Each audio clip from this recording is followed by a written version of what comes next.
Look at that. According to that clock, we're also already a couple of minutes short. So I don't see the PIM working group chair. I see we're scheduled at the same time now. The discussion was to kind of put us together and overlap a bit. But they also see PIM in the second slot after Cookie, and we're only in the first slot. So is he bringing beer? Then I can't forgive him. Okay, then he's all right. He can bring beer. That's fine. Okay, well, I'm just wondering, I want to get confirmation from him. It may be that the PIM agenda is just going to go in the second slot then. Hey, he's here. I was talking about working on agenda.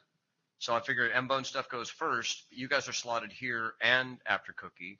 We only have 2 presentations. No, but do you want to take off right after when we're done, or you want to wait till after Cookie? Okay, excellent. We'll get on up. We'll be quick. Welcome to MBOND. And that's your cue, Tim. Before we get started, we need someone taking minutes for each. And if you're just going to stick out for MBOND, then that's fine if you want to do MBOND minutes. And we do nothing until we have a note taker. And I see no one here I can assign as a note taker from before. You're presenting. I won't jump on your case. Yeah, I know. You look like you wanted to, too, but you're going to be presenting, so that's not really fair. Who here's the first time to the IETF? Now, no one's going to, I'm going to jump on you because of that. It was just an opportunity, right? First time to IETF? First time? All right. So personally, the best way for me to stay engaged and awake is to have a task.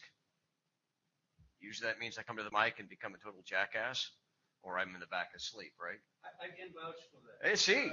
If you start taking notes, you learn more. Yeah. Than I speak from experience. It's true. It's the best way to stay engaged, and you're forced to ask questions, so you get the reflection of what they said, and you get to get names and all that stuff. Trying to hard sell this thing. We're going to sit here.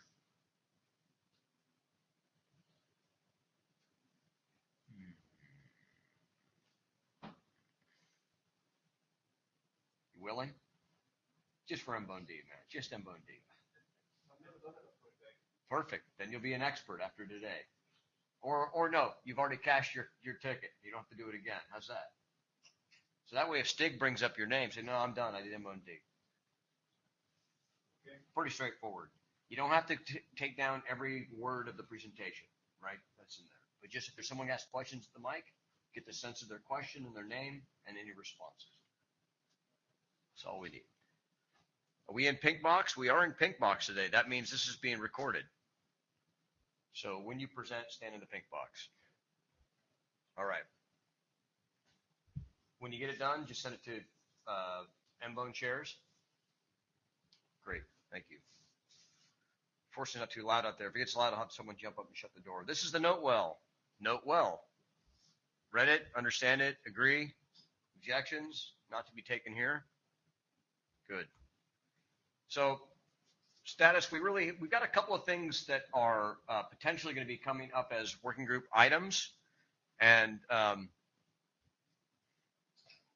we've asked for feedback on the list, desperately asked for feedback on the list. I've even tried to begin a discussion about the importance of feedback, and that when we're asking for adoption, I guess people tend to think you have to say what they don't like. You know, negative feedback is the one that always comes with least resistance. But we also need to see acceptance. We want to see there's response to the list, that this is the type of work we want to take on. So when we're asking for feedback, we need to get that. I tried to spin that up, and what we got were rat holes, a discussion of process, and then moved off. So I don't want to scold this group, but this group is dying. We were here, people are here, there's active work in it, but if we don't jump in and participate with the working documents we have, why do we have working documents, right? If people are bringing us interesting work and we're supposed to be the experts in this area to give them our feedback on whether or not this is stuff we want to adopt, and they don't even respond one or the other, right? Are we really experts in the area? Do we need to exist? So it's hard for me to stand up for the work being done here if you guys aren't standing up for it yourselves. So I started this by saying I'm not going to scold you, but I guess I did, right? I'm scolding us. And I have tried to spawn that off in the list. So please, please, if you're not on the list for some reason, subscribe. If you are on the list, pay attention to the calls, right? Pay attention to the documents and read them. It's important that participation is more than just skimming information. It's providing your feedback. If it's as much as I don't understand it, that's good feedback. It clearly has to be written in a way that the participants need to understand. So that's feedback too of value, right? So there's my scolding for the period. I think there'll be more coming later. So first up, we've got MBONE interdomain peering. You up? Gotcha, Percy. Okay. Is this better, Torres? All right, perfect. So.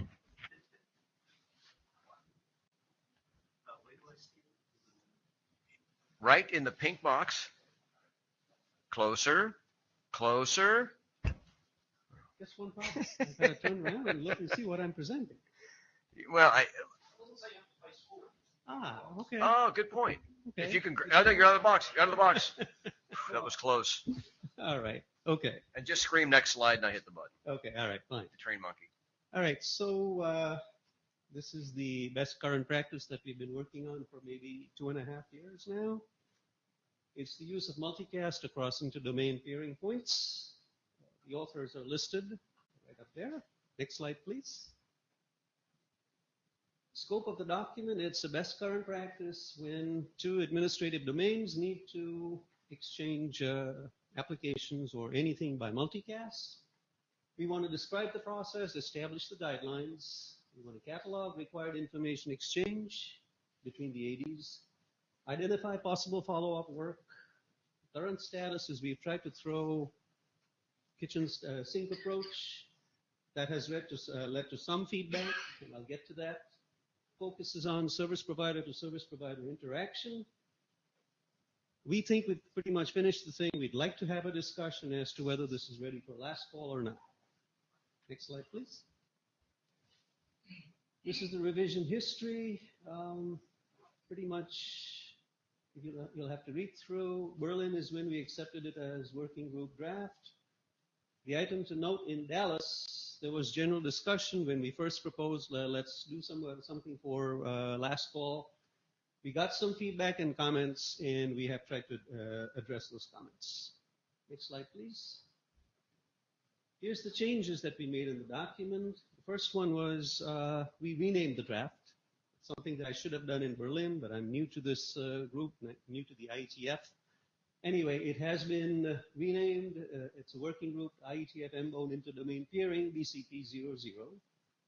We did add some clarifications in the scope, technical use cases, and high-level guidance to operators for interconnection. One of the main feedback concerns that we had from Lenny, the other chair or vice chair, co-chair, was that it's too long, and maybe we should not have too much service provider related stuff in it. So we did delete one entire section on settlement guidelines, but then there was more feedback that we need to have some troubleshooting and diagnostics. So we added that, and we made some minor edits throughout the document, throughout the draft. Next slide, please. This is an overview. I've just listed it here. You're going to have to read the draft, actually. Section 2 is the overview. We've got two independent ADs connecting. The peering point can be multicast enabled or with a tunnel. Domain A is multicast enabled. Domain B may or may not be. Application is a live stream, for example. The source is in domain A. End user is associated with domain B. End user can be one of many. Requests the application. The application is delivered via multicast from source through the peering point to the end user in domain B. So basically, that's the overview. Next slide, please. Here's a bunch of use cases. There's 5 possible ways that it can be done. Again, I've listed that here. You'll have to read through the draft to figure out what that each of these is. Next slide, please. Section 4 is where Lenny had the biggest concerns. We basically put in stuff that service providers would have to do to exchange the information. Transport and security guidelines, routing aspects. Next slide, please. back office functions, operations, client reliability models, and service assurance. Next slide, please. This is the new section, troubleshooting and diagnostics. This is added because of comments we received in Dallas. The actual process, we decided it's not something that we need to describe because there is a document.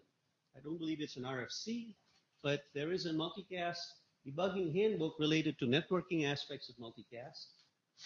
And so the administrative domains, what the notifications and alerts that they've got to exchange if something has been diagnosed, we are assuming that those are similar to the stuff we described in section 4.4 for service performance and operations. The only thing we're prescribing here is a set of guidelines. There need to be communication channels between the operations and customer service. And the resolution period could either be a default period or can be handled on a case-by-case basis.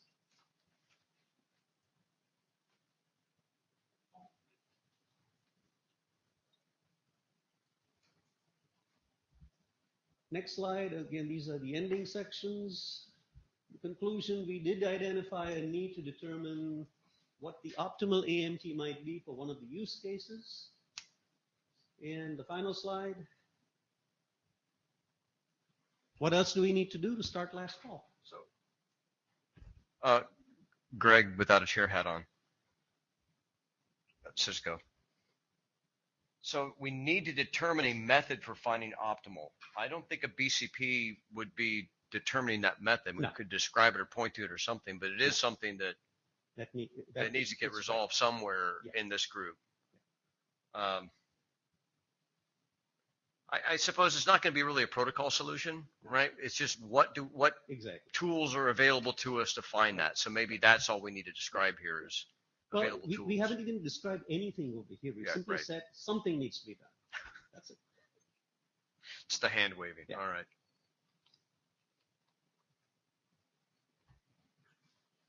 Anyone else in questions? Who's read this draft? At some point in its life. Okay. Wow. How many read it in this current version? Okay, a couple of us. Please read it. Okay, please. This is the kind of draft that MBONE should have put out a decade ago, right? Honestly.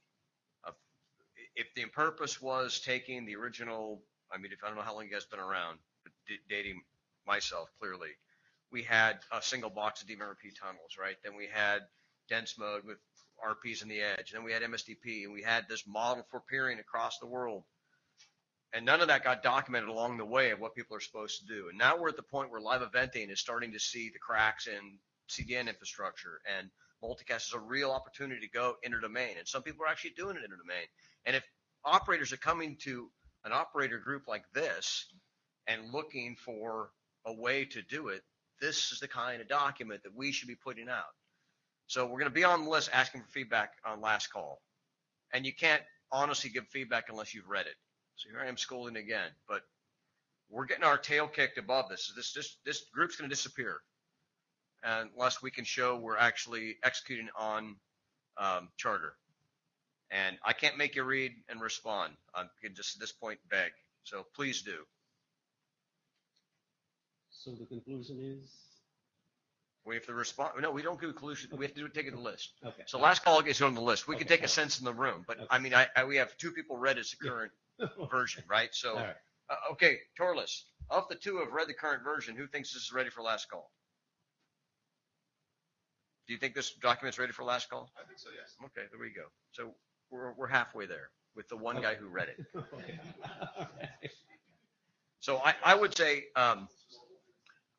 because I read it as well, I think we're somewhere in between. The changes are somewhere between a new rev and editor notes, right? And it kind of depends on which one of us is going to shepherd it and run with it.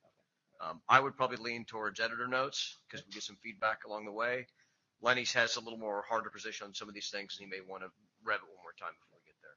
But we're on track. Okay. And even if we do a last call, and the feedback is, hey, we need to correct this, this, and this, it's still in the last call track. It's not like it ends there. It just continues to evolve until we finally said everyone's happy or both of us are happy. and it moves along. Okay. So expect a last call request on the list shortly after this meeting. We have a human. A human, sort of. Tim Name? Chang. I think Torlis is an author of the document, so I guess asking him whether it's ready. We need to find someone that's not an author to actually as am I. verify that. I'll try and find time to read it. The other thing I found interesting listening through what you said there was I completely forgotten we had this multicast debugging thing that Dave Taylor did years and years and years and years ago that never got published. Might be interesting to revisit that if we're looking for something to do to try and kickstart some activities and maybe consider how you might debug this type of thing that you're suggesting creating here. What are the debugging aspects of it, for example? So referencing that, Doc, we can't reference an expired draft? Can we reference it as an informative? An expired draft? Yeah. If this That's is informative, you may be able to reference it as informative. Okay. Huh. No, we're BCP. This is BCP. Right. So you can't reference it. I can't reference it. Okay. All right. But it would be something that this group should have the capacity and desire to pick up and take across the wire. But it died on the vine back then too. All right. Turn on the list. Yes. You're free to leave the. Wait. Let me turn it off. Okay, go ahead. You can leave the box there.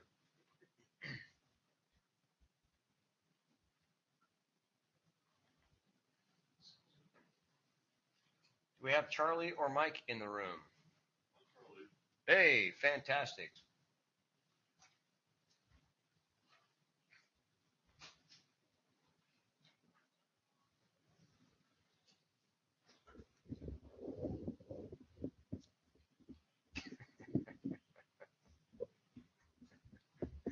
Did anybody see the picture this morning about what happens to people that don't stand in the box? Enough said. So I'm Charlie Perkins, and I guess about a month ago, Mike McBride came and asked me if I wanted to do a draft on this problem, and I had not been to MBONED probably ever before, so I am not too much aware of the culture here, but this problem was important. You can go to the next slide. The reason why I was immediately interested is because I had just been presented with a problem in another design situation where we were trying to figure out whether to use a multicast solution or a unicast solution. And actually, this was even just for a single hop. So 802.11 is pretty well deployed, and amazingly enough, over my objection, the multicast solution was picked. And so I just, when Mike asked if I wanted to make a draft such as this, I was very enthusiastic. So unfortunately, Mike had to go off and be at OSCon right now. And so here I am presenting you with this document. Next slide, please. So let's say you were trying to decide whether to use multicast or unicast for some protocol operation, and for whatever reason, both could be possibly considered to be a useful solution. So what do you need to think about for over 802.11 for multicast? Well, it's a relatively low bandwidth because it has to be sent out, the data has to be sent out to so that all the neighbors will receive it, and that's constrained by the bandwidth used by the lowest bandwidth neighbor. So since you have to use more power sometimes to get to the, let's say, most distant but still neighboring device, that increases congestion. And since you have to send it out at lower bandwidth, that means it takes up more space in the air. And these two reasons together can produce a really, really significant increase in congestion. Now, for wireless, congestion matters. It matters a lot. In fact, I would say it's probably one of the most prime design criteria is to reduce congestion. And that can crop up in various ways that sometimes are unexpected, but we have a lot of experience with how to do that. So, again, following the theme of this presentation, if you have a choice of using two different ways and one way has a lot more congestion, then that you should think about not doing it that way. So in this case, it's not just a little bit more congestion. I was told by people deploying mesh networks for 802.11ac that you could have thousands of times more congestion if you use multicast. Now, to me, that's like almost makes it a no-brainer. Okay, so in the last really important point is that for 802.11, multicast isn't acknowledged, and so that means you don't really know for sure if all their intended receivers receive the packet. And not only that, but just as a practical matter, people that are selling 802.11 products, they love unicast, and they make it work, and they really try a lot to do that. And multicast is pretty much far down on their checklist of items to make more, let's say, silicon for or whatever. So these two things together mean that if you want to make darn sure that it gets to one of the neighbors and you have a choice of multicasting it to a group that that neighbor belongs to or unicasting it to that particular neighbor's address, you're pretty well guaranteed to get better results if you use unicast, at least for 802.11. Now I want to emphasize that this is really for 802.11. You can design layer 2 physical media where multicast works as well or better than unicast, or maybe even pretty much on a par. But for 802.11, as it's currently products are being sold, I think that this is clearly the case, that these issues, and actually, I think, okay, first of all, as I mentioned, the draft was only started about a month ago, so you might consider that to be hastily put together. And we're looking for input on how to make it more relevant or expand the number of issues. But I really think that actually power deserves to be identified as a separate issue, so we would have 4 issues. And the reason is for Internet of Things development, a lot of stuff is really, really, really low power. And so if you make a design choice that requires higher power, then you should be, you should be aware that you're making that choice. And that's really the overall idea of this draft, is to make people aware when they make design choices for 802.11, this is to be considered. So next slide, please. We have a section on workarounds. It's dreadfully small. We don't have many workarounds, and we want more if there are some. But the most obvious one is, instead of doing multicast to the neighbors in the multicast group, to just convert to unicast and send out the right number of unicast messages, which is a good idea in many situations, but it sort of, you might say, defeats the purpose of multicast in a way. So that's our singular idea on how to work around this problem, and I'm sure that you guys already could be helpful to us by suggesting more possible workarounds. And hi, Eric. Okay, Eric Veng, Cisco, and I fully concur with you. And most of you know that in 6-man, IPv6 is using a huge amount of multicast. We are trying basically to transform all those multicast into unicast because it drains battery.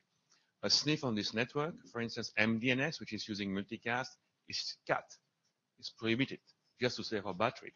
And so on and so on. So there is a real mismatch indeed between the IPv4v6 multicast and the layer 2 below. So thanks for this draft. But it goes beyond this group, should be known everywhere. Right. Actually, if you don't mind, I want to mention that after we made our rough draft, we found your draft. And it's bigger and maybe even better. And so I want to at least assimilate a lot of it. I think it's expired now. But, yeah, most probably. But anyway, look, it's a gold mine of good information. So thank you, Charles. Over here. Just question, yes. Flip-flop, Charles Eckert, Cisco Systems. Yeah, I provided some feedback on the mailing list already, just to quickly summarize for the room.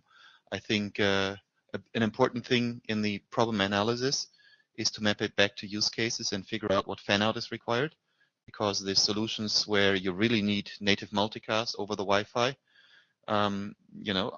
would have to be solved that way, but those are the ones with high fan out, and the ones that have low fan out or high fan out and very little packets.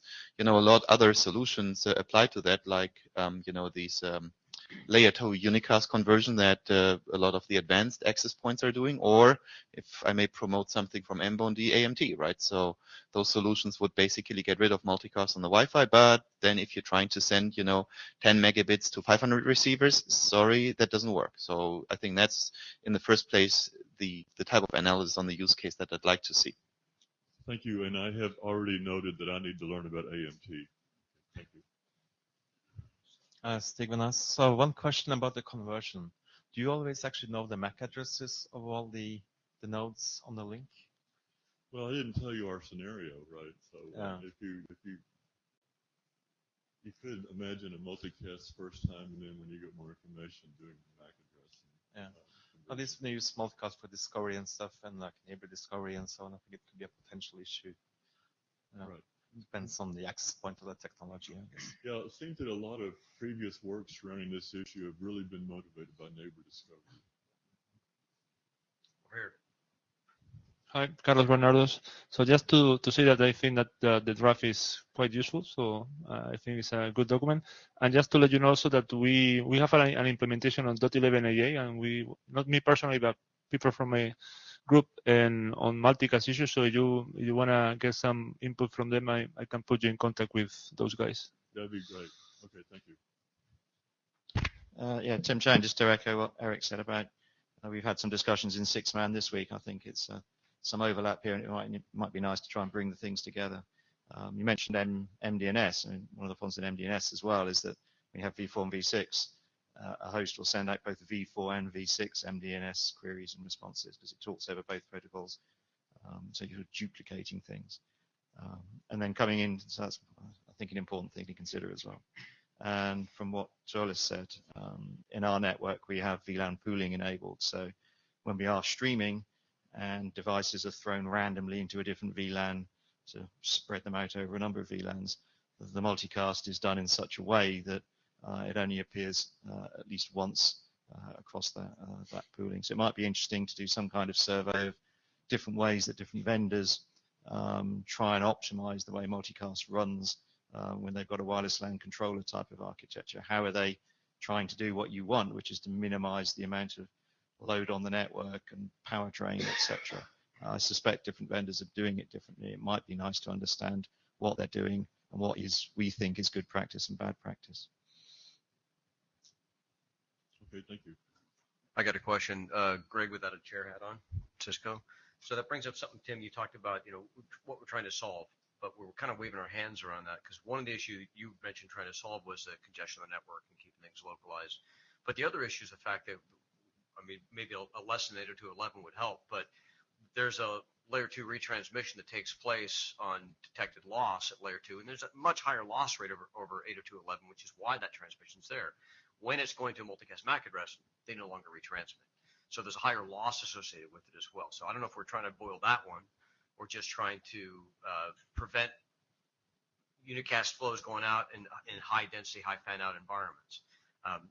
Because one of the arguments is going to come back up is loss is an issue with UDP anyway. Like in your first slide, you talked about it's unfriendly to multicast, or it prefers IP or unicast. Really, it's UDP unfriendly for the networks, right? Right. And that particular link treats UDP better than most because it will do a local retransmission. But if it's a multicast UDP packet, it doesn't get that benefit. So I think maybe we slice up what those problems are, and like Torla said, if we had the use cases, then we can kind of figure out, okay, how do we find a solution for a use case, and if it can spill out into other things trying to solve, even better. But I think the idea of looking at what other vendors are doing, because I was thinking some ideas already. I know some people are doing the unicast translation, separate VLAN. EMBMS does, like, here's a separate broadcast domain that we use just for our multicast if the fan out's high enough. They do it in the cell network. Why couldn't we do that something in 802.11 as well? I think it'd be interesting. So if it is one or two receivers going to unicast is no big deal, but suddenly you're in a broadcast condition and everyone joins the same channel, a channel change request, move over to a different channel, and now we're sending this over just multicast MAC address, and hopefully your application's doing the error correction. Yeah, I'd like to see more about this idea of using separate VLAN and so on. I mean, sometimes you don't have a lot of channels to switch over to. Okay. Okay. Excellent. Just on the so I mean maybe up to 2 or 3 years back I was still thinking that doing the native multicast in the Wi-Fi was just where the Wi-Fi forum sucked on and they just didn't do that good job and was comparably good, right? But I mean I think they continuously for decades now, if I remember correctly, right, invested in all the cool ideas for unicast. So I think the gap is extremely widening, right? So if you basically see today with beamforming and multiple in and out transmissions and a lot of the things that they do that explicitly only work for unicast packets, right? I think this paper of the analysis, I think, has a lot of value of really highlighting these things out. Maybe even having the lines of thought of the level of complexity for multicast to catch up if you wanted to do it natively, right? Because I very much fear that we are, with all the investments the industry is doing, at a point where we can only say, well, let's do multicast as unicast over the network. Which solutions do we need, right? Is that at the layer 2 stuff, which is a hack, right? Which is interacting with IGMP and MLD in a way that we didn't foresee, is something that we might want to even see. Is there anything in our standards that we need to improve, or is AMD good enough, right? Basically concentrate on the low-hanging fruits and make sure that they are understand to solve a good part of use cases. And then the other one, well, yeah, I think some really big use case needs to come around. Okay, thank you. Tim Chan, just quickly, I think I really like the idea of trying to decide what it is we're trying to optimize and looking to the scenario. So in my campus environment, it's that you might have a lot of people wanting to look at the same multicast TV channel. In a wide-scale sensor environment, it might be the power of the devices that's more important. And that's what Lorenzo, I think, was talking about in 6-man, where if you get a lot of nodes doing solicitations, you then get an RA every 3 seconds, and all the nodes are processing all the RAs every 3 seconds, and you really don't want to be in that position. So I think that's a good thing. And I'll be happy to talk about all the ins and outs of VLAN pooling if you want to do that. But I don't think we have time now. Okay, so I get the message that I need to look a lot in 6-man also. There's one more slide. Rare. I think we've already covered all this, but I'm getting encouragement. I hope that's not a false thing. And if you read the draft, your first impression will be, well, there's not enough here. So we want to make more relevant material be there. But anyway, I'm also interested if people would suggest covering 802.15, because 802.15 is stored for multicast isn't necessarily any better than it is for 802.11. So my own self would like to have some material in this draft to cover 802.15, but it may be you're feeling that it's not so relevant. I don't know. Excellent. Other than that, I'm done. Thank you very much. Thank you. Sorry, one more housekeeping slide, and then we're off to PIM. Going back to this. All right. All right, so we have M-Trace V211 is still out there. There's some question about whether or not we should add some description of its operation over AMT. And the reviewers are looking for feedback again for last call. It's going to be a call on the list. Please read, please give us feedback. We got the multi-trans address acquisition and MBONE geo distribution control. Same idea. We're looking for feedback on these to see where we go and progress. And then this was a recent one that came up, was presented at working group, I think it was in Dallas, but it's been on the list. And this is what kind of triggered our scolding of participants, that here's work that everyone said, yeah, this is great, this needs to be defined. We've got operators that said this is great, we need to standardize this in some way, and it comes to the IETF, and it's put in our group in front of us because everyone says it belongs in MBOND, and it goes to the list and said, should we adopt this as a working group item? And nobody responds.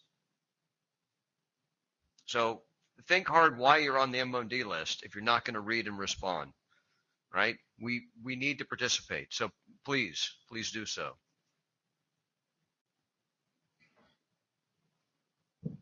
One supporter, one response. I'm sorry. We got one response. Go ahead. Tim Shand. So I think I agree. We need to sort of give the group a sort of a virtual kick up the bottom to get active again. One way of doing that might be to have a fresh discussion perhaps about the charter. I noticed the items on the milestones on the charter are all like 18 months old, and I'm not sure if they're completed or not, but that might be a way of focusing some discussion on actually what we want to do, and given our apparent limited resources, to put the effort in what we really want to focus on. Might be something to do. Good point. All right. Thank you, guys. And now, close your eyes, open them. You're now in the PIM working group.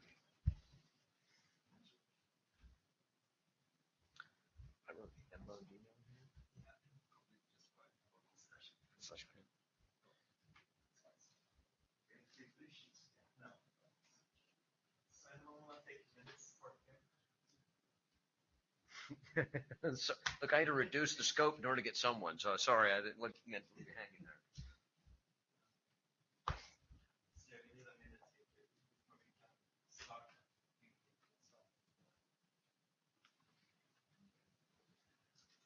So we have one nice person who did the two previous meetings. I would like someone else this time, I think. A few times it's a little bit much. Okay, great. Thank you. Appreciate that. Fantastic. Where were you when I asked? So I see I got the same T-shirt as Greg, by the way. So got the same T-shirt. So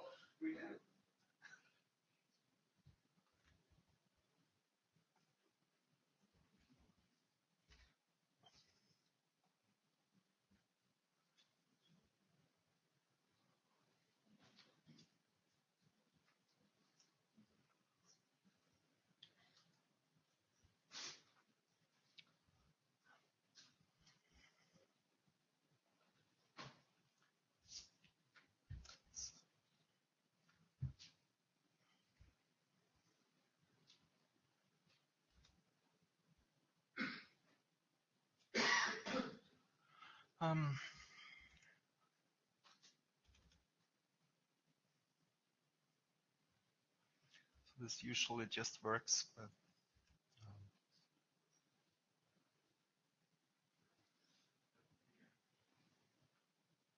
okay.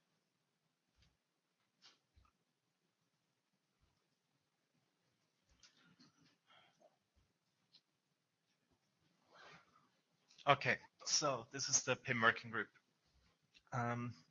So this is a notable a second time. It's the same that Greg was showing you earlier. So this is the agenda. So I'll spend a few minutes up here on document status and things like that. And then we got these other drafts here. So a fairly full agenda today. And we got one last draft at the end if we have time. By the way, as you can see, Mike is not here today, so I'm going to share this meeting by myself. So for the document status, we're almost done with 4601 bis. It's only like one discuss with the ISG, and I think it should be fairly easy to solve. Just need to add a little bit of text, hopefully, to address that one issue. It's basically related to that we took IPsec out of there, and how do you do security in PIM. We have the explicit tracking draft that our AD found several issues with. So that draft has been going a little bit back and forth. We tried to submit it to ISG before, and the previous AD had some issues, and we need to do some more work on that draft. We'll talk about that later. Also, explicit RPF vector. Aliyah had some issues with that. They are resolved now. So we plan to do a working group last call. I don't know if anyone here objects to doing that, but let me know if you do. So yeah, we'll do another last call and check that people are happy with the document. And we also have this TR load balancing draft that there are also issues with, and the authors haven't done anything. So we need to figure out what to do with that. We adopted this draft for multiple upstreams, basically doing IGMP or MLD proxy with multiple upstream interfaces last time. There's no presentation today, but there is another presentation related to that. We have this draft on BSR source discovery. It's not going to be presented today, but yeah, I'm an author of that, and there's some more details in there. There's a prototype that people have been testing, and a little bit more technical details have been added. So great if you look at that. There's also a draft on MLD security that is interesting. We don't have time to discuss it now, but maybe Eric, if you want to just say briefly what it is. Yes, quickly, that's a draft written with Todd Guy, Ray, and Antonio Classis. Is because MLD can be downgraded to version 1, which is less secure.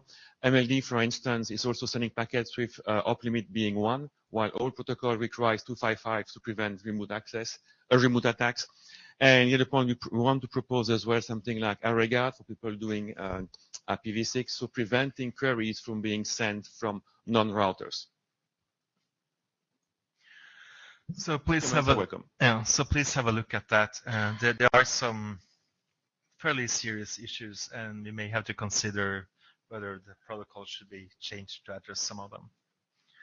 There's also this PIM next generation draft that the author would like us to have a look at the bottom there. So just one final thing, we have a young multicast design team, basically trying to create models for PIM and MSTP and other related protocols. So there's like participants from quite a few vendors and a few operators, and we've been meeting every 2 weeks. You're all welcome to join that if you're interested. There's also like a wiki. We have a PIM wiki now. You can go and see, yeah, there's a reference to mailing list and recordings from meetings and slides and so on. But we'll talk about that later this meeting too. So that's what I had. So we have this presentation on PIM route flap damping. Yeah, let's see. I'll bring up the slides here.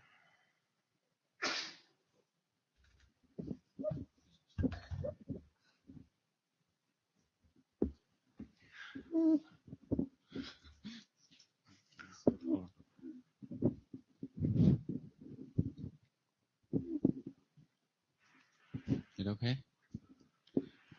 Okay, I'm Fang Wei from GT. So this is about the PIM damping solution.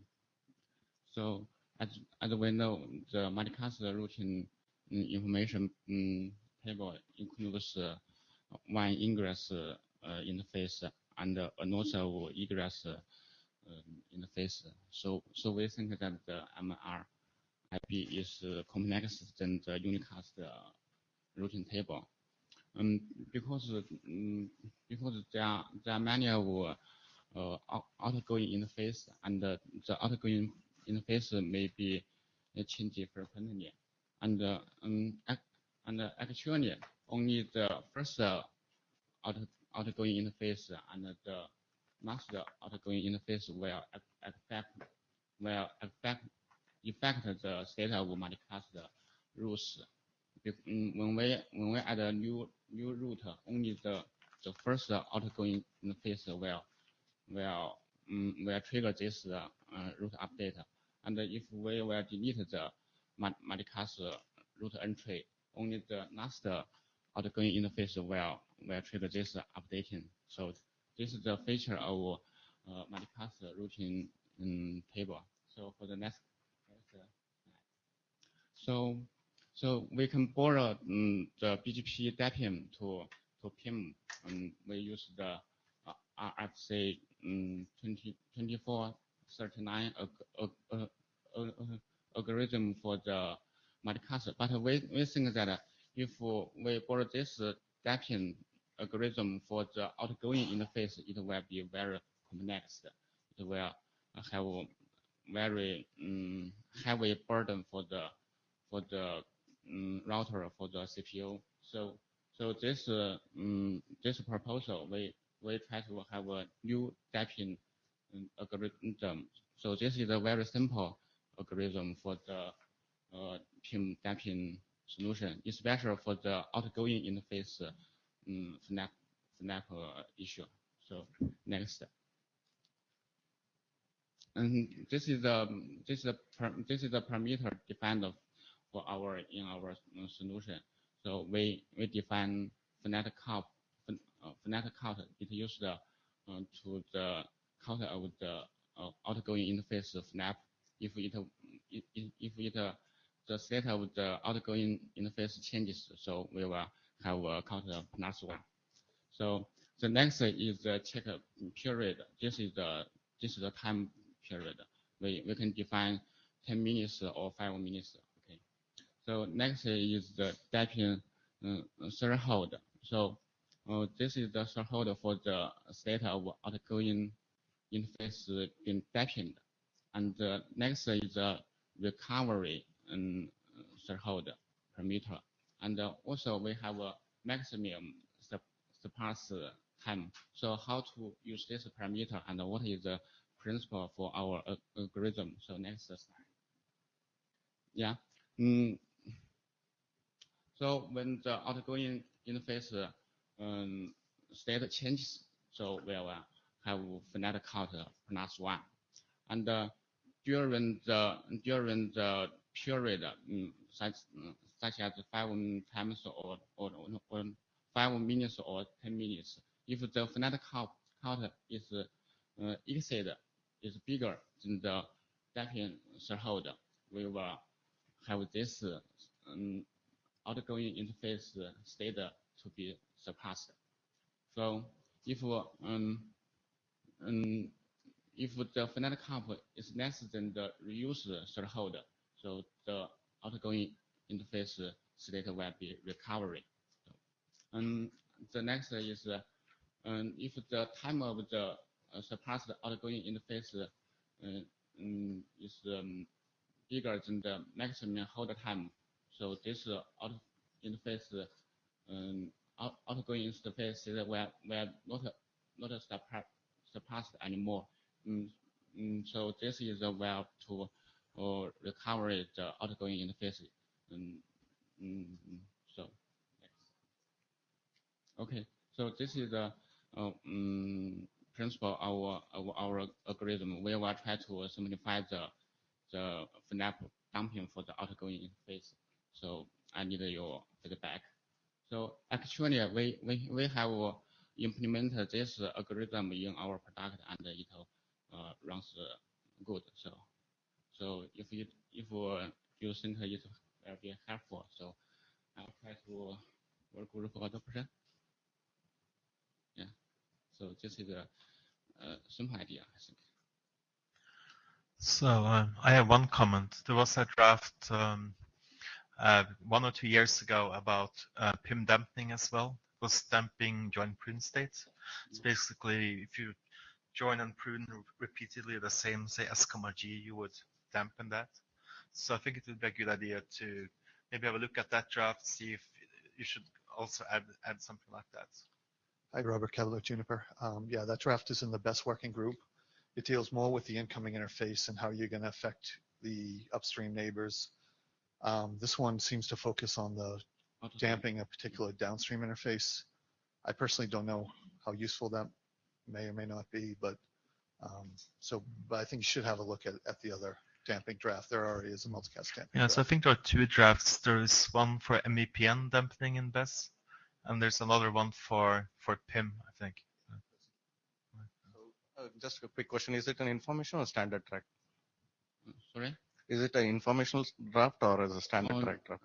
I think maybe standard. So this is the complementer for the BGP FNAP algorithm. So I think yeah, my question is, what are you trying to standardize? What is this draft is trying to standardize? So I think standards is better, but you think that this is the information? Yeah, it seems like local behavior of that you are trying to define. I just wanted to. Yeah, so I guess the question is, whether it's just like guidance, like this is one way you can do it, or whether you're saying it's like this is the way it should or must be done, But another question though is, is it okay if different implementations choose to do this differently? Could that be bad, or is it good if implementations use the same thresholds and things like that?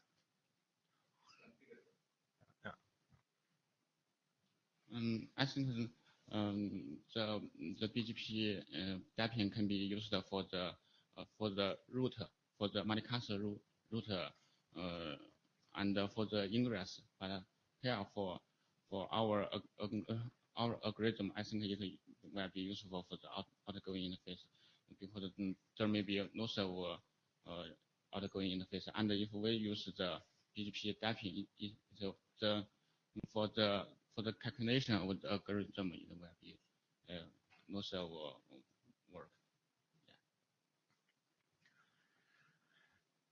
So I guess, how many people have read this draft?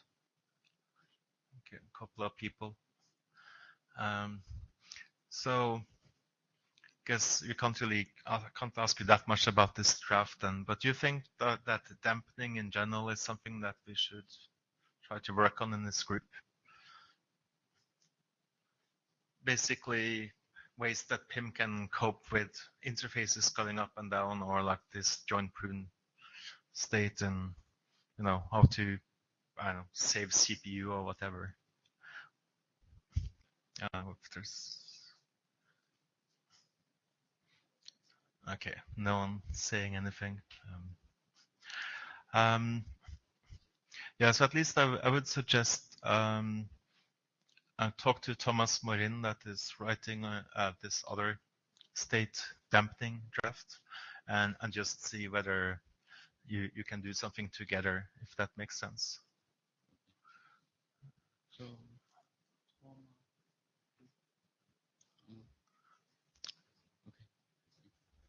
okay, so please also read this draft and give comments on the mailing list. Okay. Thank you. Okay. By the way, are there any blue sheets out there? I only have one sheet here, so there must be more sheets. It's like 16 people signed this one, so I guess there's one back there. Okay. Have everyone signed the sheets? Okay. So let's go on to the next presentation.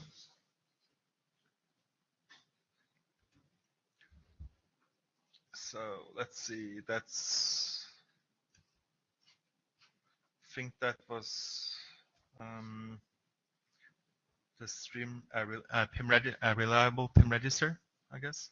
So next. Let's see. I should have the agenda here. Yeah.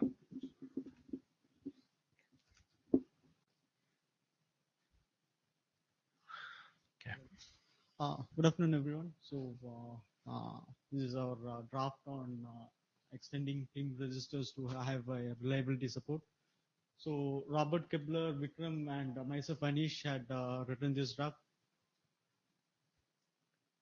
So the primary problem that we faced was that we were trying to scale up PIM ASM to fairly higher numbers, and we stumbled upon this problem that the biggest bottleneck we faced in that scaling was about PIM registers being a totally soft state based, and the very packet structure of PIM registers do not allow multiple messages to be embedded into the same one, and the same problem being inherited by the PIM register stop messages, and which are essentially the ones that are used to acknowledge the PIM register messages. And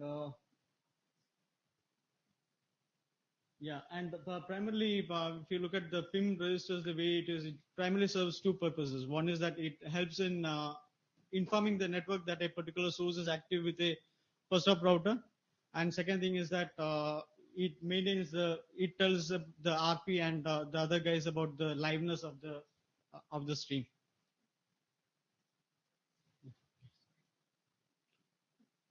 So as I said before, the primary observations that we had are that the null registers have the primary problem of being soft state based, and the packet format is not really extensible or or it's probably 1.5 decade old packet format, and the way the timeouts are implemented with the register and register to stop mechanism makes it a little bit scary, because one packet drop of a register stop message could make the first hop router suddenly blast the line rate traffic suddenly onto the RP.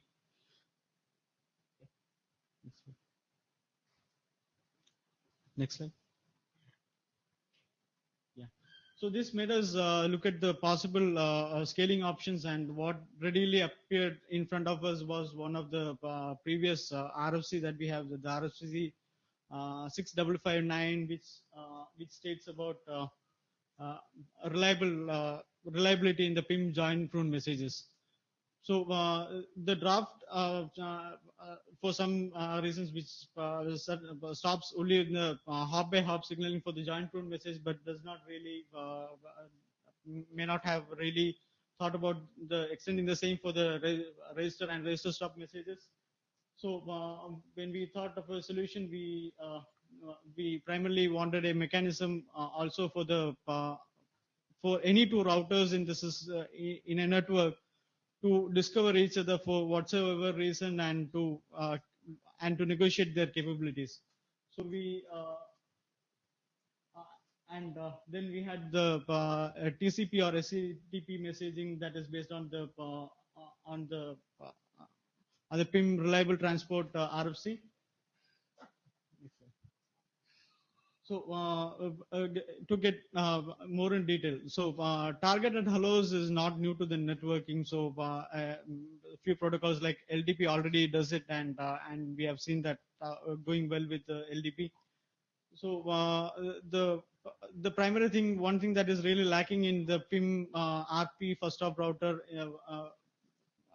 interaction is that there is no way that they could really discover and could negotiate their capabilities. So that is the primary reason why we started extending the PIM hellos to have them across multi hops and have them targeted.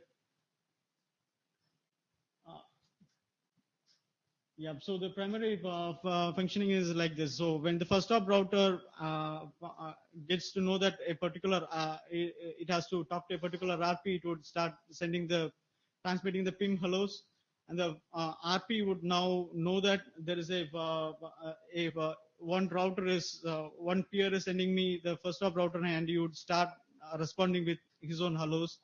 And when he sends back the hellos, he doesn't really send it from his unicast address. Sorry, it doesn't really send it from his anycast address, but would send it from his primary unicast address, and would keep the anycast address and the other addresses in the secondary address list in the PIM hello.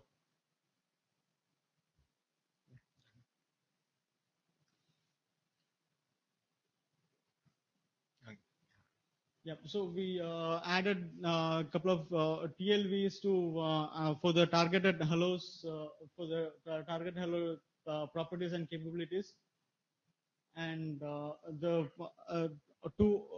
guess two TLVs got defined extra in the hello optional header for the PIM or reliable transport RFC, which would be used by this targeted hellos as well.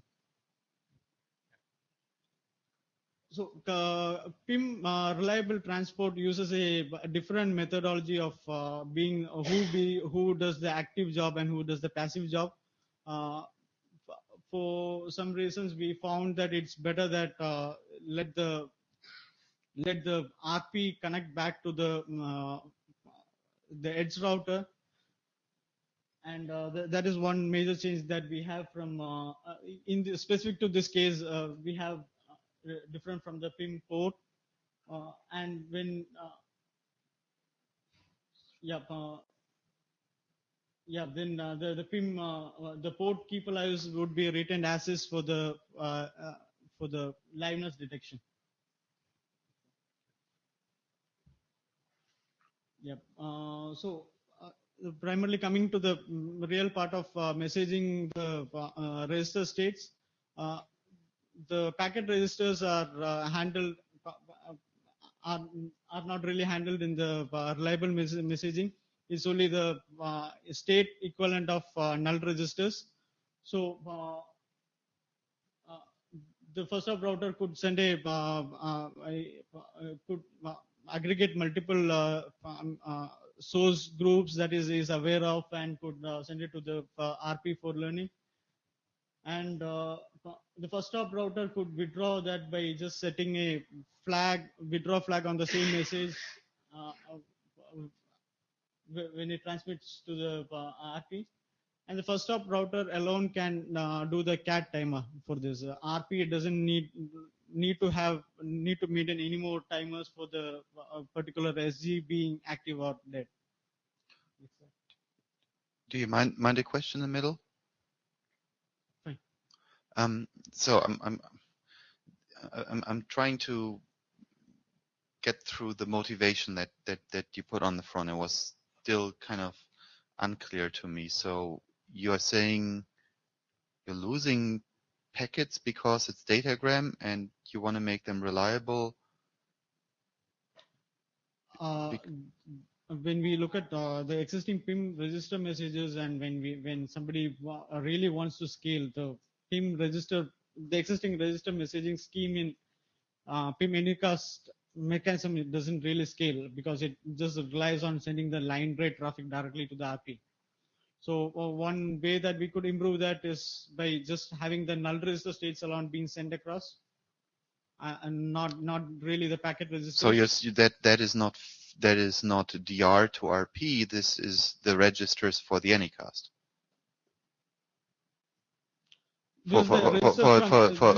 This is the register from the DR to the RP. Okay, but you mentioned Anycast. So because we also have the PIM registers which are in the PIM Anycast scheme. Yeah, in case of Anycast RP, it is just a case of retransmission, not something that we do. So you're not proposing to use this for the PIM Anycast mechanism, but only for DR to RP. The next slide is about how this applies for the Anycast RP. The next slide is for how this applies to the Anycast So RP. right now you have just tried to motivate for DR to RP.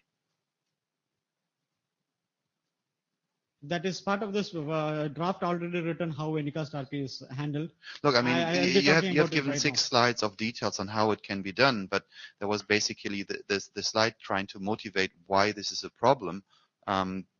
That one I didn't grasp. I can see all the details how it's done. That's I think the least contentious one.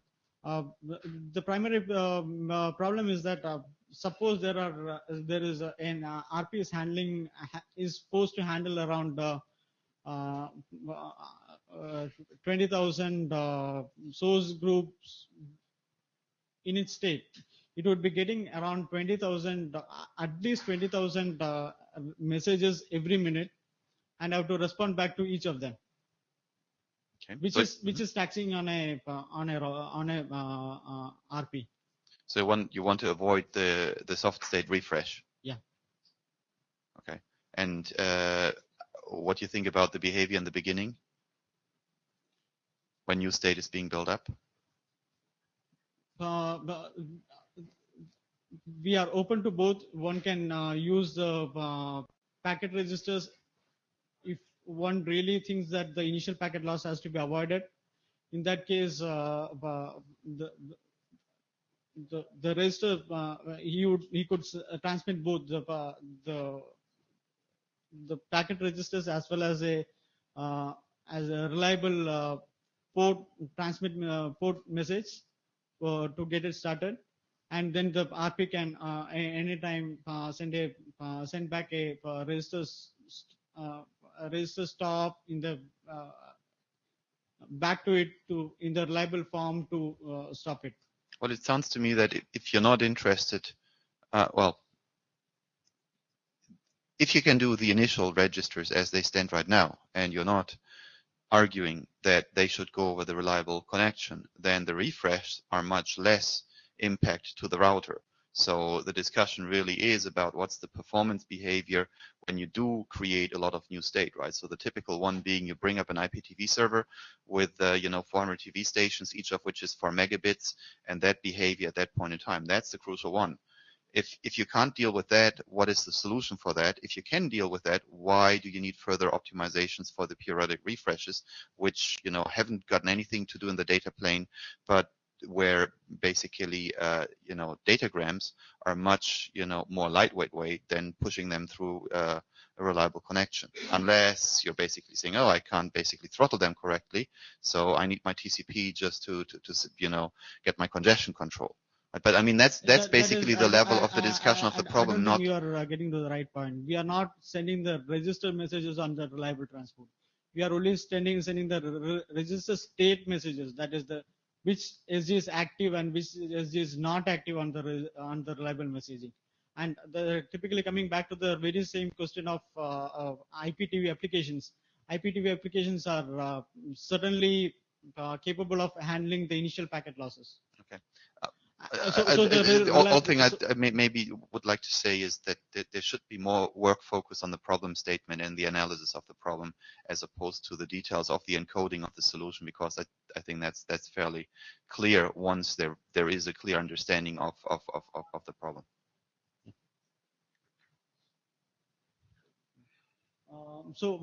It is about how this particular solution keeps handling the Anycast RP.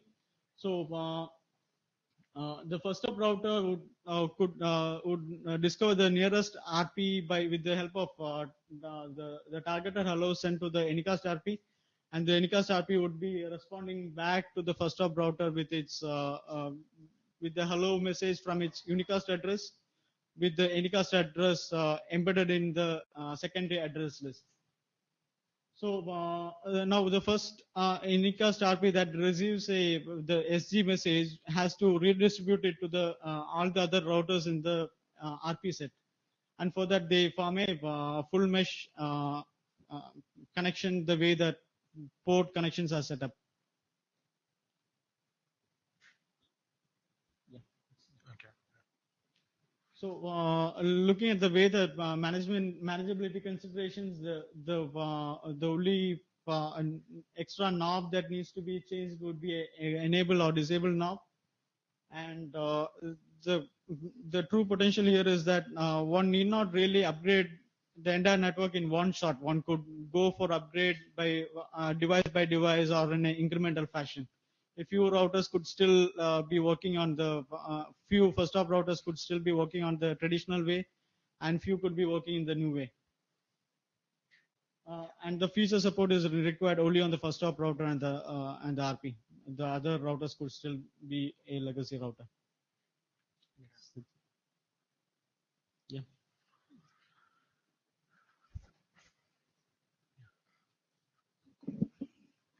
Sandy from ZTE. I want to know if you use the TCP. The TCP will last forever, or is temporary? It will last forever until it's withdrawn or the connection is terminated. As we all know, RPT is a temporary state, and we will switch to SPT. If you use the TCP last forever, it will consume very resource. I don't know it's very useful for now internet. Why do you think that it will be taxing? Because if you look at the BGP scaling, it runs into millions of routes. Is going to be the same state? Why do you think the other ways? BGP is an inter-domain protocol, as we all know. BGP is manager millions of routes. PIM no. So I wonder, use so many TCP to keep the connection between the FHP and the RP. It's useful. What is your primary concern here? Is it about too many SG states? Yes, it will consume lots of TCP resource. one domain, if there is one RP in one domain, the RP will establish a TCP with all of the routes connected to source. That's right. How do you think it is better with the present datagrams? Because we have to run one timer per SG for each of the datagram or each of the multicast source group existing in the network. How do you think the TCP would fare better versus than that?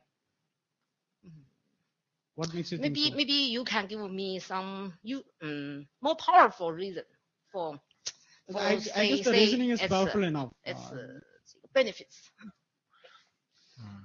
I have one question. So I guess if the TCP connection goes down, then you would remove all the routes that you learned from that first subrouter?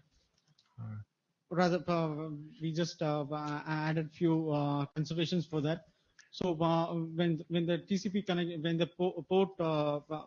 port connection, we detect it typically through the port keep alive timeout. So when the keep alive times out, we can tear down the connection, and after having a safe state for another router to another DR to come up and re-establish the source group list onto the RP, we could maintain the state and then we could clear it off. Okay, so if the connection goes down, then you would have to remember which peer you learned the S, G's from, I guess, and start a timer so they can expire if the connection doesn't come back up. Yep. So each S, G would be tagged along with a connection, and when the timer expires for the connection to be cleaned up, all the SGs attached to that particular connection could be cleaned up. And if in the same time, if it comes from another, if the same SG is getting advertised from another first connection, then it would be retained. Okay. Okay. So I think as Torles said, we need to discuss more about understand the problem and scaling and see if this actually what the problem we're trying to solve and if it actually helps with that. So we can probably discuss on the mailing list, or people can get in touch with you, but basically we need a better understanding, I think, of the problem. Yeah. Yeah, I'll go on to the next presentation.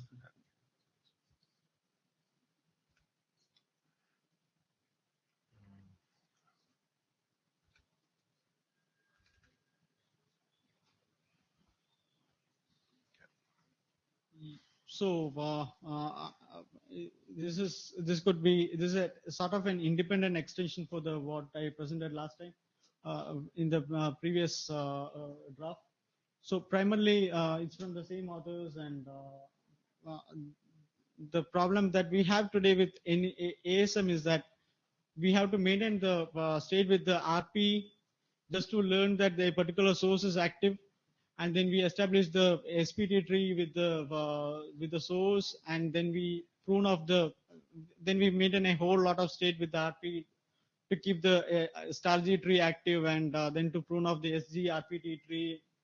So at least few people find it not so friendly to start working with PIM in this fashion. So parallel to this, what we really found was that PIM ASM is generally considered as something easier to be managed. So this is the primary reason why we think that if the last stop router could really discover the source that is source group that is transmitting for a particular stream, it would be better.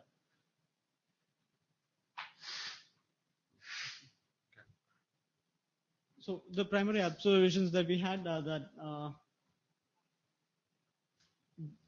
the existing way, all the routers between the last stop router and the RP have to maintain a whole bunch of states for a particular, just to receive on a on a stream that is coming from some other direction. And RP is now one of the really scaling bigger scaling consideration, as it easily becomes a choking point for all the data traffic to really go there and come out of it. The one of the really good way of optimizing this behavior is that if the last hop router could learn in some other way the source groups that are active for a particular stream. So to come to the solution, we established a targeted session the way that we discussed in the previous slides, and this time the reliable connection happens from the last hop router, but the procedures almost all of them remains the same, and the same port keep live timer applies here. Yeah. So it starts this way: when the last hop router receives a IGMP or MLD join or a report, it would know the group that is it needs to source the traffic to. So it could directly transmit a receiver interest message directly onto the RP, so that RP right now knows that I have a particular last hop router which is really interested in getting the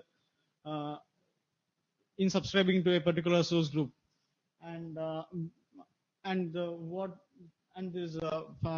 we have implemented the receiver interest message such that it could either be a particular source group, or it could be the last hop router could say that give me any group that is a source group that is active with you, or it could just be that give me something that is matching a particular group prefix. And so this message would be sent by the last hop router to the RP, and RP would retain it, and RP once a particular stream becomes active, or when it receives the receiver interest message, it could transmit back to the last hop router that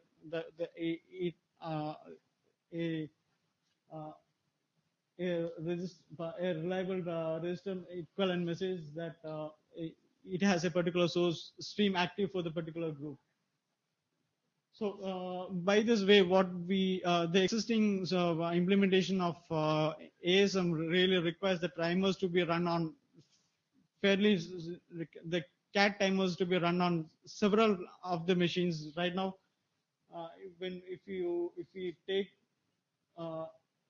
If we realistically take this, the CAT timer may not really be required on the last hop router, as if the stream dies out, the RP could really realistically inform back to the last hop router that the particular stream has died.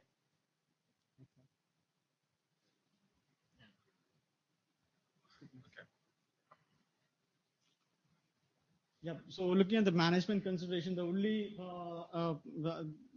it really requires only an enable disable knob. It doesn't require any new configurations to be there. And yeah, if you realistically look at the one I presented previously, that is the reliable registers and the last hop stream discovery, these are sort of very independent features. They can coexist and they can exist independently. And once they coexist, we have the advantage that the RP is no more an RP in the traditional sense. It becomes it takes the role similar to that of a BGP RR, and it could be located anywhere. It could be located on another controller. It could be located on another server. It need not really have to handle any more data traffic live. And incremental deployment is possible this way, where a few last hop routers could be using this mechanism, and the few could be legacy. And for few applications might require fast setup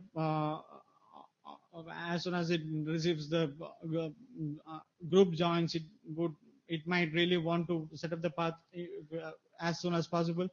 So depending on the RPT, may be a slower way, but setting it up directly with in the SPT may be a faster way. Yes, that's it.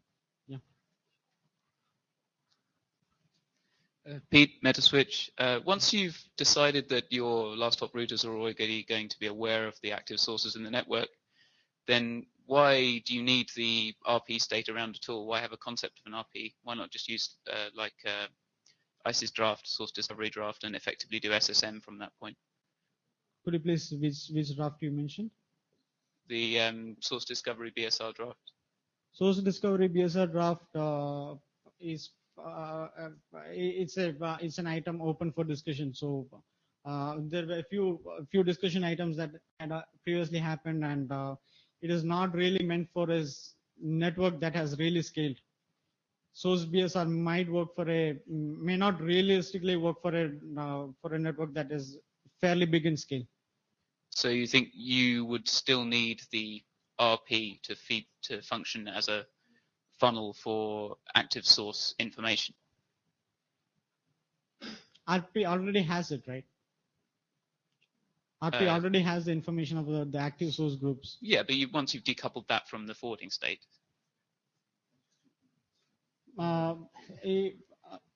It is possible. The existing way that RP is there in the PIM ASM case, it's a tight coupling between the control and the data plane.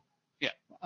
If we take both of this draft into use, we are just making it a pure control plane event. There is no more need for having a data event. So it's not really an RP in this case, right? You're calling it an RP, but I think maybe a different term might be appropriate. Yeah. That was Robert Kepler. It is no more realistically an RP. It could this becomes a sort of a source discovery application, which could typically be implemented on a SDN controller or in a simple. Once you have a controller, then you can just program multicast forwarding rules directly as if it were SSM. How is it possible for the first hop router to inform the controller? We need mechanism for the first hop routers to inform the controller, and the controller to inform the last hop router for the discovery to be complete. Well, however you would be informing the RP, it's the same problem, isn't it? Right now, the problem with the RP is that we have data and control plane coupled together, and that is tightly coupled. If you are using both of them together, it becomes a pure control strain distributor. It doesn't have to. It would be difficult to call it as an RP anymore, because it's sort of an aggregator, and it's a pure control plane device now. Okay. So it need not the RP need not be on a router in the on the production. It can even sit on a application server or somewhere else. Tim Chan, yeah, also a little unsure of the added complexity here, and I think that the same point probably applies as to the first draft of defining what the problem is here, what scale of network where you think this would actually be beneficial. Can you give any clue to that? It can scale to any number. We don't see any really big scaling. We don't realistically see any scaling limits here. Well, I think the question is, if you're suggesting this as an improvement over a typical relatively smaller deployment, you wouldn't need this. At what point do you think you're actually benefiting from it and having the added complexity, making it worth doing this? I do not think that we are adding too much of complexity. We are just having an extra mechanism for the discovery to be handled, which is not really adding too much of complexity, because if you look at it, these are sort of little bit of extensions happening to the PIM over reliable transport that is already present. Okay. Yeah, we are sort of running over time here, so please read the draft and provide comments on the mailing list for this as well. Hitoshi?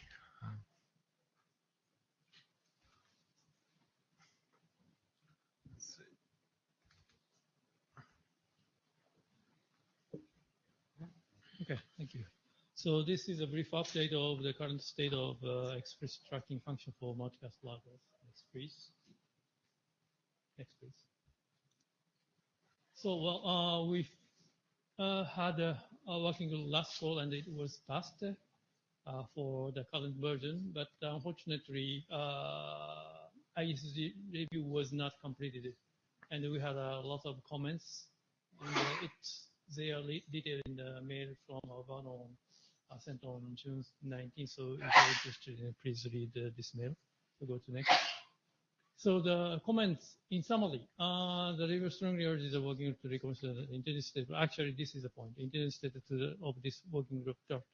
Being clear on guidance and so it should be informational or proposed standard. Actually, currently we submitted as a proposed standard draft, but actually there is no on-wire behavior changes. So ISG has some worried about why this should be a standard track. Go to next. Hi, Alora Ratana. I'm the AD. So no, the AG doesn't have concerns about it not having changes on the wire, and that is not the reason why we think it shouldn't be a standard document. The reason is that there's only internal behavior specified. Everything else is optional, and there are no guidelines as to how to use it. Correct. So I just want to correct that. That's not the reason. Okay, so even there is no wire behavior, it's possible to make it as a proposed standard draft. Okay, good. So this one shows some detailed information. So keeping track of the membership state seems to be the only mandatory to implement the part of this draft. Blah blah blah. And he said with several we proposed several configuration options and functions, and mostly they are optional. For example, the query suppression. This is really important to minimize traffic of query and report transaction happened by the IGMP MLD, but this is off by default. What are the guidelines for this to be turned on? And the log string state is also optional. Shortening label latency is also optional. So they have some concern why we have a lot of optional. Because, go to the next. Actually, express tracking function, several vendors already supported and implemented it. So we don't want to break their implementations. So some advantageous, some advanced functions or configurations should be, this is, honestly speaking, this is something like our opinion, should be the optional. And other basic functions, we can of course specify as a shared or master, but these advanced options are remaining option. So this is actually the reason. But this sounds, the draft is a little bit weak as a proposal standard draft. So this is something like a situation, and I personally don't have a best answer to reply that kind of question. So to go to the next. So we should keep this as a proposed standard. If we select this as a proposed standard draft, we definitely need to largely rewrite the document to fit the style tone for PS document. Maybe I need a good reviewer and also, if possible, the editor to tune the writing this kind of style draft. So if someone can help to make suit for as a proposed standard draft, I'm really happy. And the option 2 is the next one. So we change the intended state to informational, or maybe experimental is also fine, because several vendors, Cisco and Juniper, they already implemented explicit tracking function without referring this draft, because they already finished the implementation before we publish this as a RFC. So we also can select experimental working with drafts. So, well, I want to seek your comments.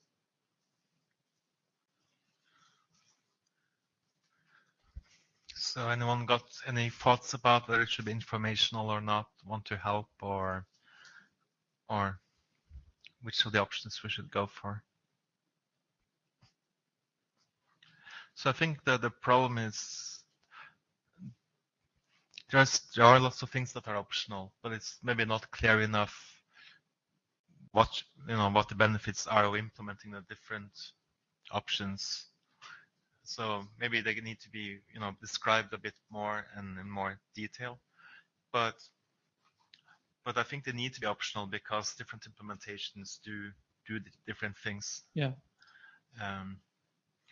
And at least I would like, it would be good if existing implementations, explicit tracking, wouldn't suddenly, be violating the draft or anything.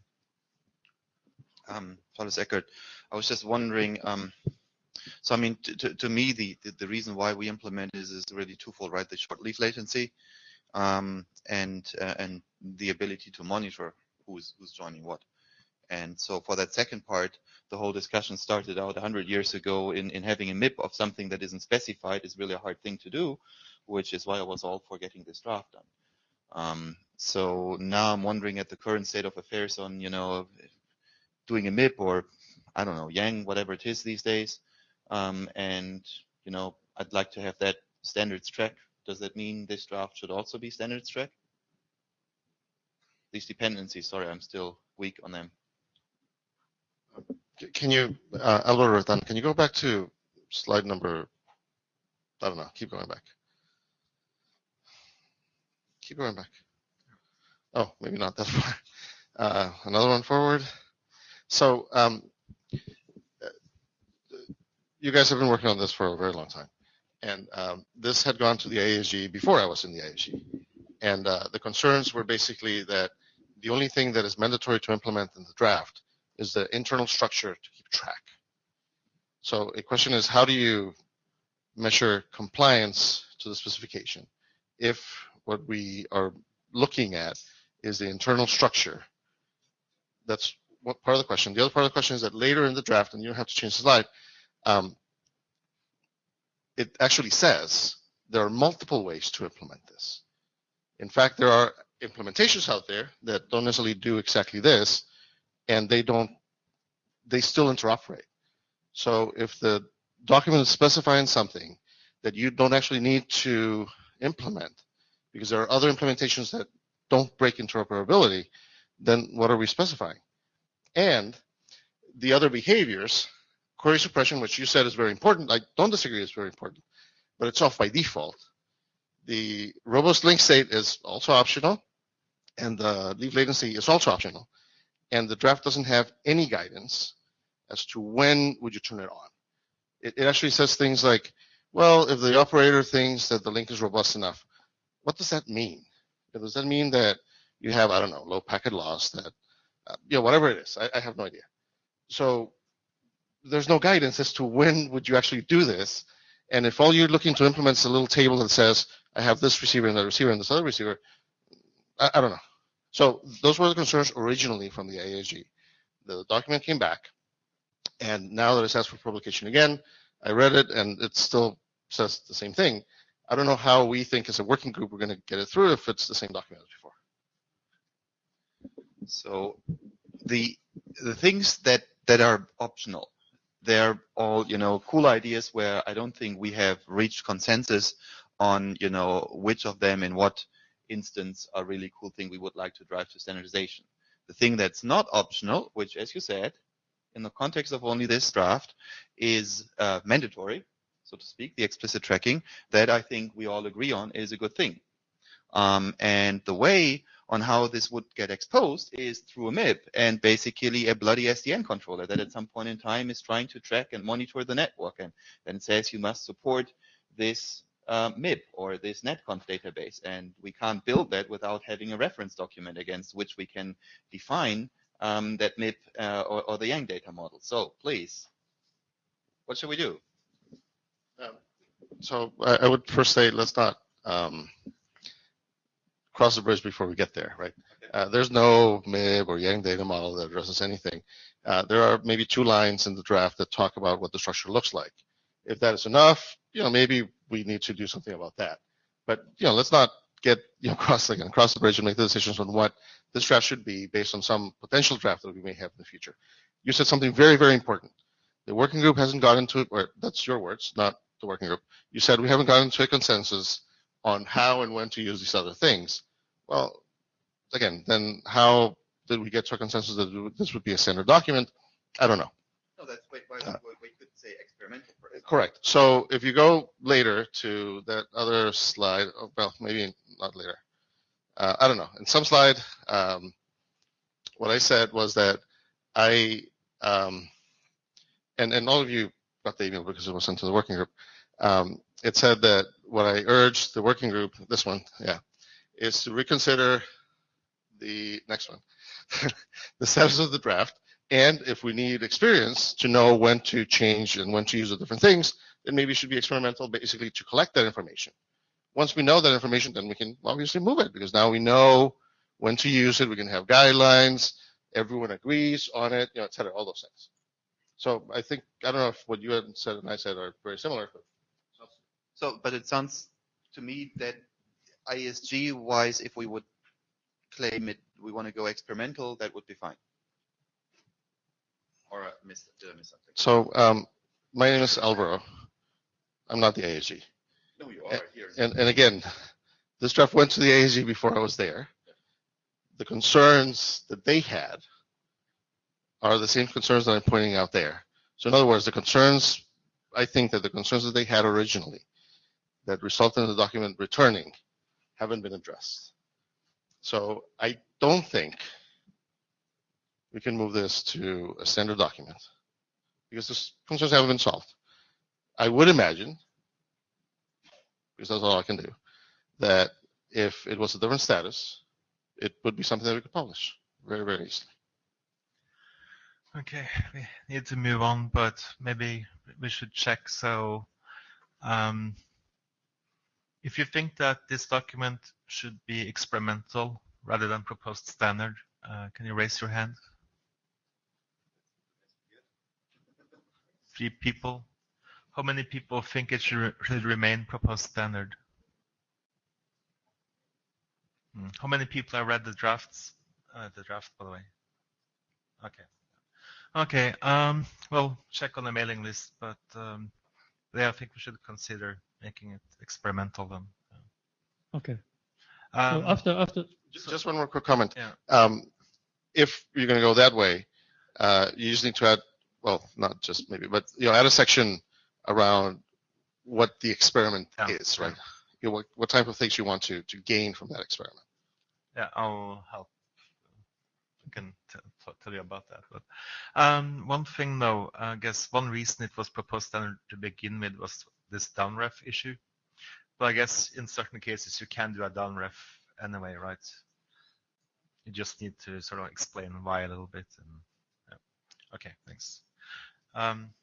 Yeah, we're running kind of short on time, so please try to be quick with the next presentation. Okay, so this is multiple upstream interface support for IGMP melody proxy. Next, please. Actually, this version is 0.1, but we have been working for this one with a different file name. So we have been working for this draft since 2012.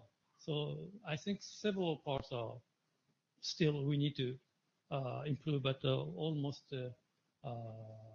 good to review as and move forward as a working group draft. But anyway, so let's start. Yeah. So by the way, I think I'll give you 5 minutes. Okay. Sorry. 5 minutes. Okay. Yeah. Well, so this is background, and go to next.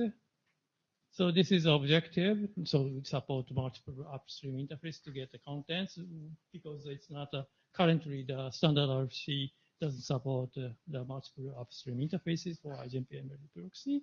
So go to next. And the benefits, we have 2 major functions. One is so total 3 major functions. One is load balancing. We can set up one interface to get some contents, and if something happens, bad condition happens, then it's take over the active interface.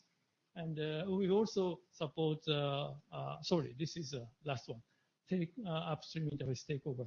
The first one is load balancing. For some content, we should use interface 1, and the other content we should use interface 2. this kind of, for example, this happens especially for the some business model. So the paid customer and free customer and so on.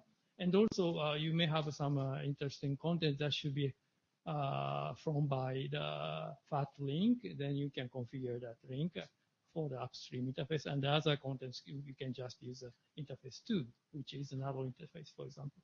And this is something like a load balancing. And the second one is a robust data reception. If we want to get this to keep or to improve the content's quality, you may receive the duplicate packet, but you may also be able to increase the quality of the data reception. So you can simultaneously use several interfaces. So this is something like a multiplexing support.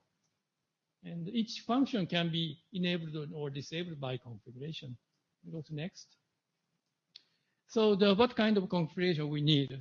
We have 4 parameters. One is the subscriber address prefix. This is the receiver's address. And the second one is the channel or session ID. This consists of source address and multicast address. And the priority value, actually, in our current draft, we mentioned priority value, but from this presentation, we changed this priority value, which fixed value to the credit value, which is a variable according to the comment given by the external reviewers.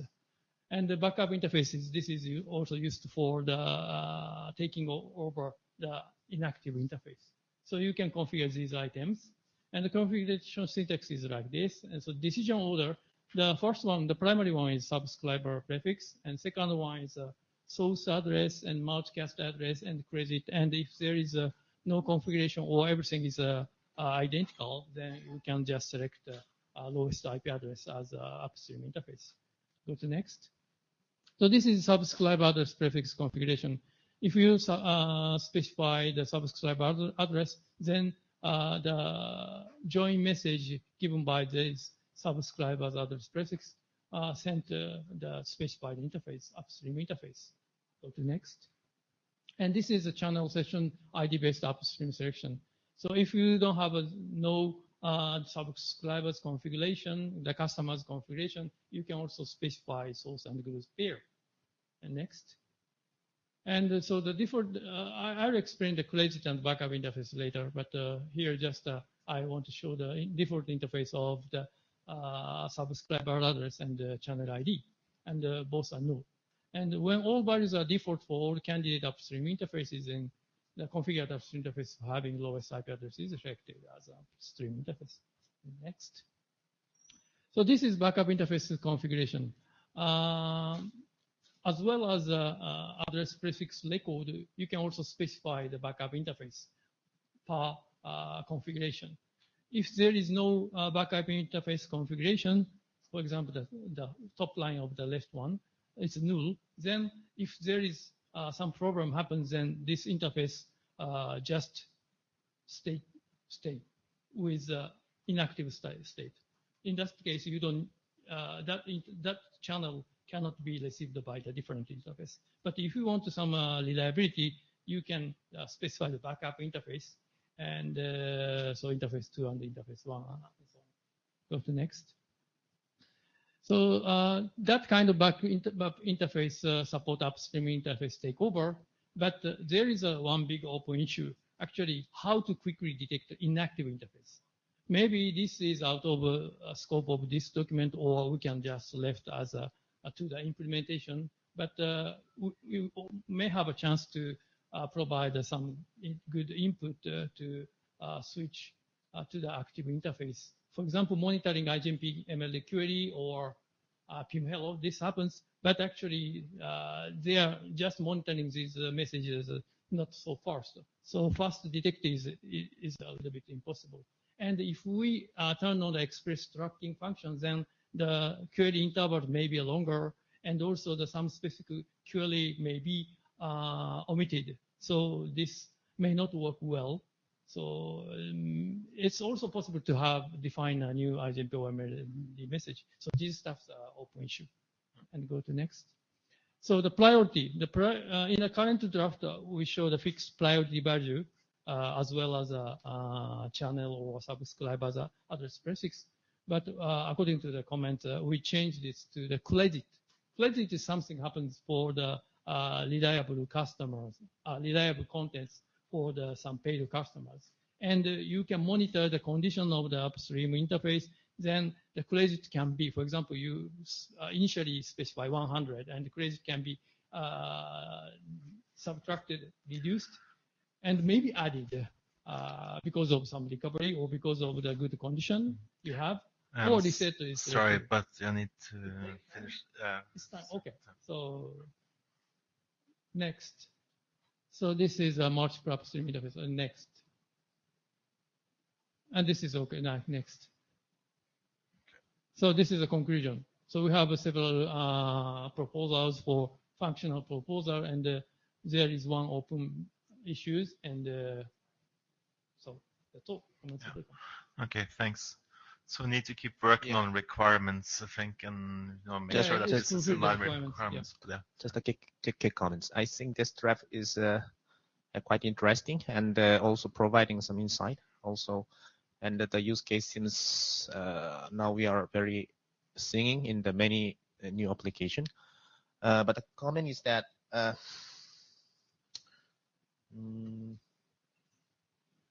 when you say that the detecting inactive interface mean that to know about some the upstream link reliability, or what does it mean that the inactive you mean here? So this is not mentioned in the draft. So now it's something like open issue, how we can detect, and if we detect what happens. Inactive mean that it does not use this link, or just the link is something like unreliable? I don't know means there is no specification at this moment. Okay. How we define this is inactive, it's not defined yet. Okay. For example, just one packet loss is inactive interface, or if there is no message at all, then this is inactive. At this moment, I don't have a. Okay, so one more question is that, okay, so actually enumerating this decision criteria could be okay, but maybe something, that we can discuss later. But anyway, once, okay, you classify those criteria, that how you can, decide this channel should be here, this channel should be the other interface, such as using that hash function you are assuming there, or this configuration can be done manually. Yeah, at this moment. If so, and actually the draft also mentioned that it may have a chance to dynamically or automatically configure the upstream interface for appropriate or proper contents. So, but because channel ID should be something like a multicast addresses, but there are so many, that thousands more addresses. How do you can be manually configured in the databases? Well, it's a prefix based, so you can, of course, you can specify the full prefix, but also you can specify the shorter prefix. But again, that kind of automatic configuration may happen later, but at this moment I don't have an idea. Okay. And if you have a good idea to get, okay, so this content must be coming from right interface, and this coming must be left interface. If we have such kind of decision algorithm, it's really interesting. But currently, I don't have answers. Okay, that's good. Okay, thanks. Thank you. Yeah. So, sorry we have such short time this time. It's partly because there are not enough meeting slots, and we try to, be kind and, not spend, have a big slot all to ourselves. But next meeting we should try to have more time. Okay. Yeah, I'm going to really have to motor to get a cookie. Never mind. This is update on the progress of the Young model for PIM. Slide, please. Slide, please. That's right. So another plug. Stig mentioned the Young Multicast Design Team. The details are on the PIM working group mailing list if you want to join. If meetings every 2 weeks, there's a wiki. Please fill in the wiki with your implementation information. Please look at the GitHub. That's where this is going to get updated more regularly than a rev to the IETF. So the PIM model we have so far, version 0, is going to cover the core PIM protocol, all of the main PIM extensions, not other multicast protocols. They'll be in different drafts, so no IGMP, no MBPN. We've got 5 Yang modules currently in plan, 1 base module, 1 for RP config, and 3 for 3 PIM modes, sparse, dense, BIDIR. Slide, please. So far, we have a skeleton of the top-level structure. We've decided on a basic approach for how to design a Yang module where you have lots of different implementations with lots of different capabilities, which is basically all major existing implementations need to be able to say they support the base model, and all major existing implementations need to be able to easily augment the base model so that they can represent their configuration. There are a few outstanding issues in the high-level structure, but it's basically done. And we've done some of the configuration parameters, but there's still quite a lot to go, especially at the entity level. So again, please fill in the wiki. We can see what we need. And there's lots to do. We haven't done any upper state yet. We haven't done any traps, any constraints, anything to do with filtering or policy or statistics. So there's lots still to do. So please join in. Slide, please. Yeah, thanks. There are 2 main unresolved issues right now that we can make progress on by discussing. So I'll just mention them briefly, and then we can go into more details and then talk about anything that anyone has feedback on now. There are also some questions for the wider Yang design community or decisions that aren't really ours to make right now. So the first thing is address family could go in various places in the tree. That we had a specific question about whether interface parameters are address family specific or not. We've come up with a compromise proposal this morning, which is not what the current draft says, but I'll go through that in a minute. The second main issue is how to configure RPs, where that information lives, how the interaction of group ranges, group mappings, and RPs work. So how the interaction between dense mode group ranges and SSM group ranges work with the static RP config. And there are a couple of questions that we need to ask other people, like BFD. The BFD group haven't decided whether BFD will be configurable in BFD module or in the protocol modules, so that needs to be decided before we can do it sensibly. And there is a general question about how you express the general concept of matching an IP address or not, so that the general concept behind ACL or policy or group range. And it seems very unlikely there won't be some kind of more general solution for that. We don't have that yet. Slide, please. So address family hierarchy first. I'll just present the options that I've put in the current version of the draft, and I'll present the compromise position we arrived at this morning, which might be better. Option 1 is you have an address family at a very high level in the structure. Then each address family has an interface list. This most naturally maps onto implementations in which a PIM entity is address family specific, and means that you can configure everything per address family. Slide, please. And slide again. That slide shouldn't be there. Option 2 was mixed interface list, where you have an interface list above address family level, and then interface parameters at both address family level and above address family level. Then both the address family independent and the address family specific configuration parameters would be independent features. That's kind of messy, but it more or less covers all the bases. There was a general feeling of, if everything's a feature, what's the point of having a base model, which is a reasonable point of view. And thirdly, slide please, there's a compromise position, which is have the address family under the interface list, have the interface parameters in the address family, but make them features. So implementations that can't configure interface parameters per address family can then augment the model much more easily than in option 1, but they still get to say that they support the base model because everything is optional under the address family. Can we steal the Can we steal the decision from some unicast protocol so it's not our fault? Possibly. What does BGP do?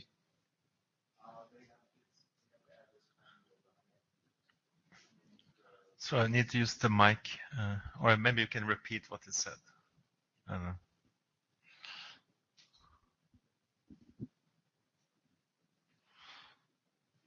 BGP has an instance, then the address family directly below. And then there's also address family configuration under each neighbor, but I don't know if you need that. AC Lindum. Do we have something from any IGP that we can use as a because to me that looks closer to PIM. I'll look into it. I'll see what they've done. ISIS did something similar. I look at ISIS. That's an IGP. That sounds like you've got two address family instances in one object. So you've got an object whose path is instance address family, interface address family. So that's got lots of. Well, you're at the interface level. Okay, I didn't look at the slide enough. I can email you. Sure. That. Thank you. Yeah, I would say in general. This is Shifeng from Ericsson. So AC, since you're here, question to you. So I think structure-wise, this is very similar to either OSPF or SS. The problem we have here is that the two companies, they have the configuration option totally different. Cisco has all the interface attributes at